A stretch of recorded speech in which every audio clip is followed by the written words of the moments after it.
Welcome students. আমি মানস sir. আজকে তোমাদের ইনস্ট্রাকশন নিয়ে আলোচনা করব।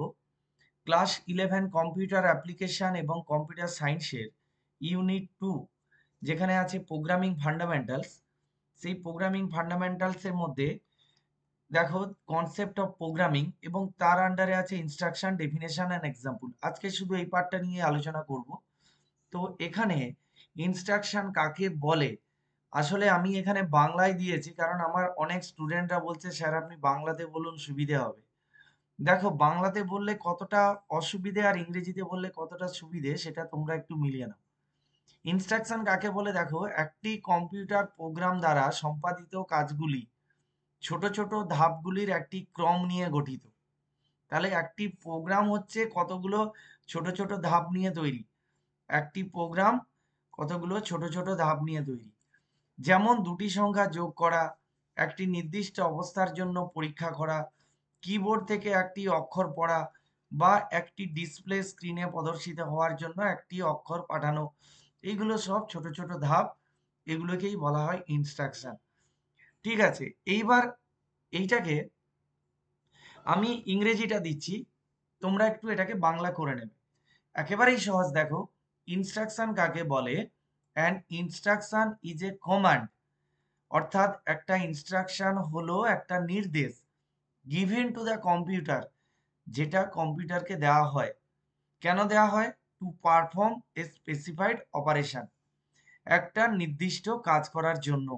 অন গিভিন ডেটা, কোনো ডেটার উপরে, যে ডেটাগুলো আমরা দিচ্ছি কম্পিউটারে, তাহলে সেই ডেটার উপরে কাজ করার জন্য যে নির্দেশ বা কমান্ড, এই যে দেখো গিভিন ডেটা আর পারফর্ম স্পেসিফাইড অপারেশন আর command given to the computer. তাহলে যে কমান্ডটা কম্পিউটারে দেওয়া হয়, কেন দেওয়া হয়? একটা নির্দিষ্ট কাজের জন্য কিছু ডেটার উপরে, যে ডেটাগুলো কম্পিউটারে দেওয়া হয়েছে। যেমন ধরো এ প্লাস বি, তাহলে এখানে ইনস্ট্রাকশনটা হচ্ছে প্লাস, এটা ইনস্ট্রাকশন, আর এখানে ডেটা হচ্ছে এ অ্যান্ড বি। এইটুকুই বোঝো।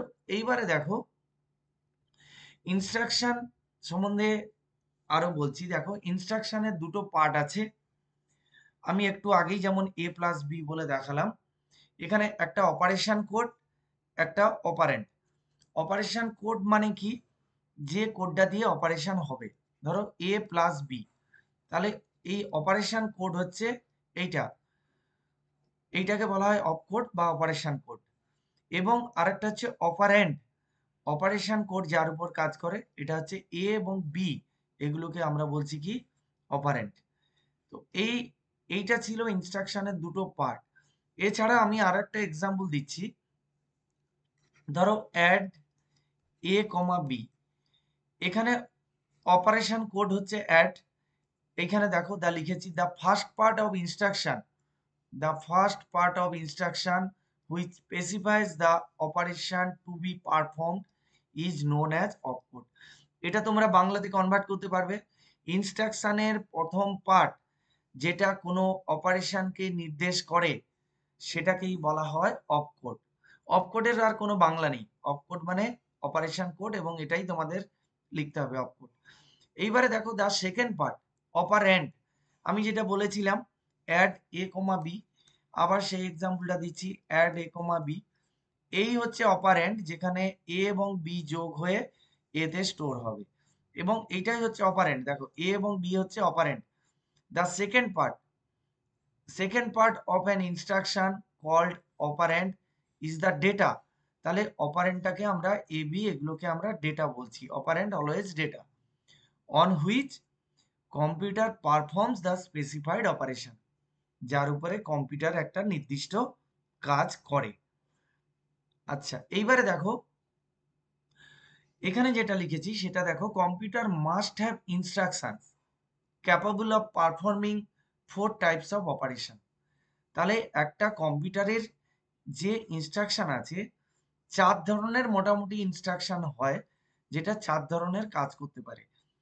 ইনস্ট্রাকশন কি কি কাজ করবে? দেখো এর বাইরে কিন্তু আর কম্পিউটারের ইনস্ট্রাকশনের কোনো কাজ নেই, এই 4টা মেন কাজ।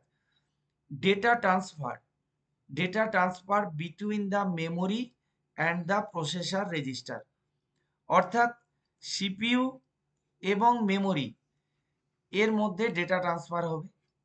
সেকেন্ড অপারেশন কি দেখো, arithmetic and logical operation on data. ডেটার উপরে অ্যারিথমেটিক এবং লজিক্যাল অপারেশন হবে, সেটা ইনস্ট্রাকশন দিয়েই করা হবে।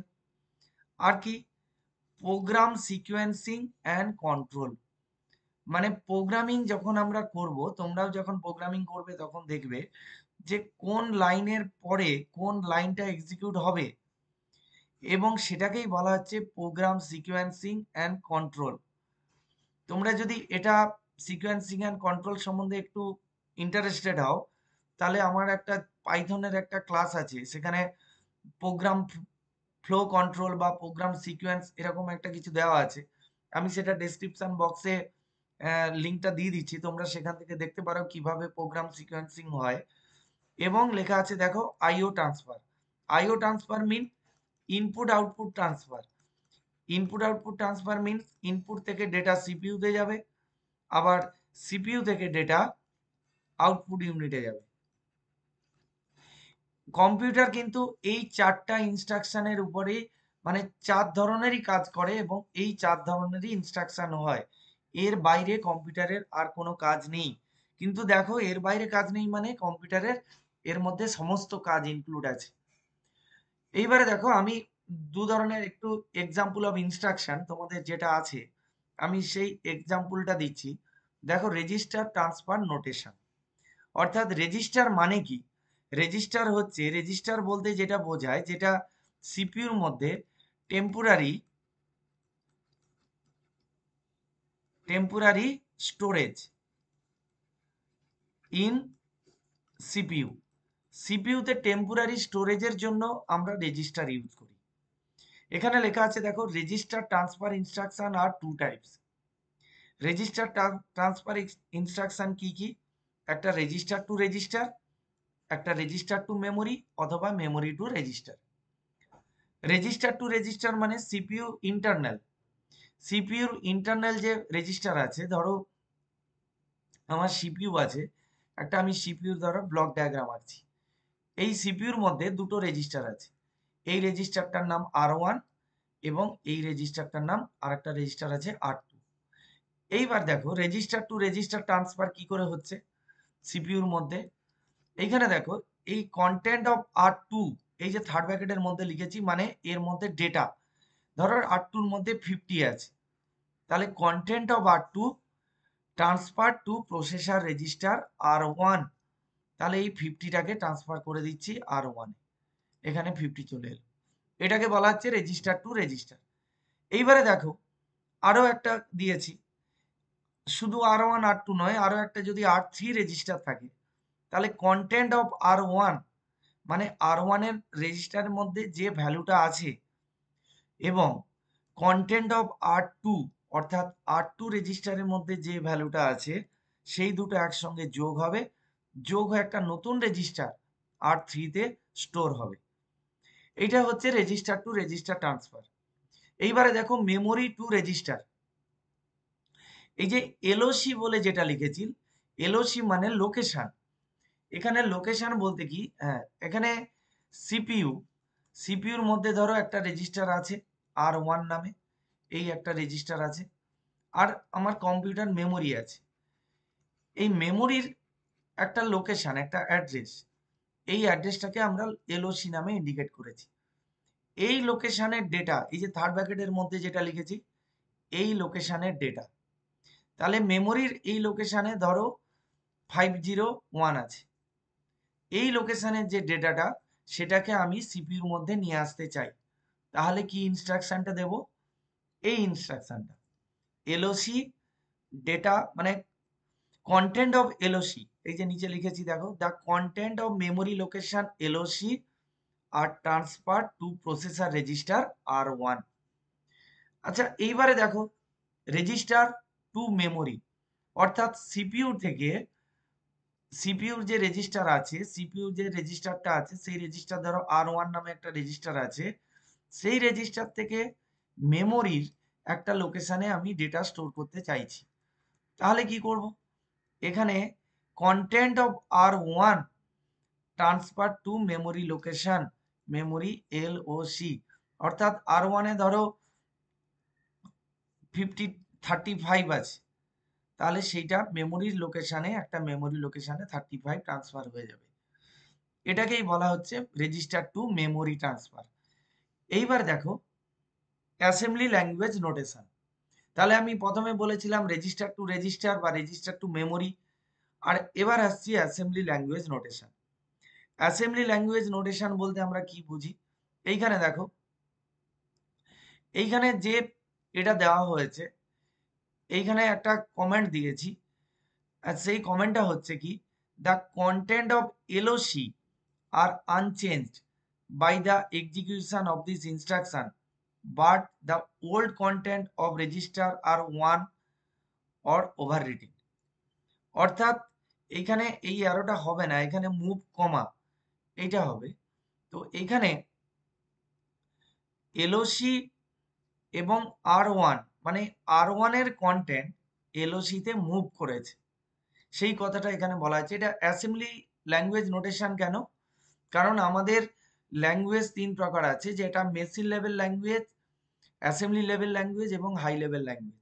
অ্যাসেম্বলি লেভেল ল্যাঙ্গুয়েজে এভাবে ইনস্ট্রাকশন লেখা হতো।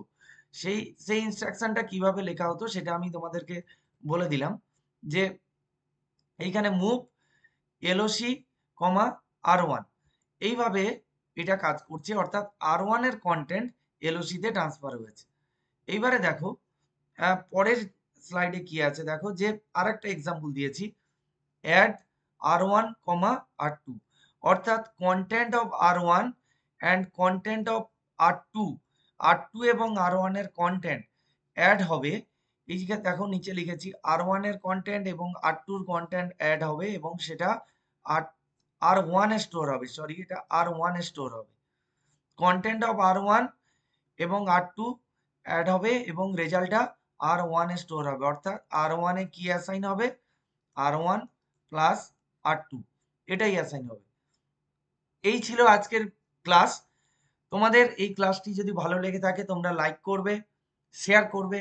আমার চ্যানেলে নতুন হয়ে থাকলে study computer science with Manas sir, এইটা আমার চ্যানেল, এটা সাবস্ক্রাইব করবে। এবং আরও বেশি কিছু জানতে চাইলে আমার মেল আইডি দিয়ে দিয়েছি, dottomanaskear@gmail.com। তোমরা এই লিঙ্কে ক্লিক করে আমাকে মেল পাঠাতে পারো। Thank you.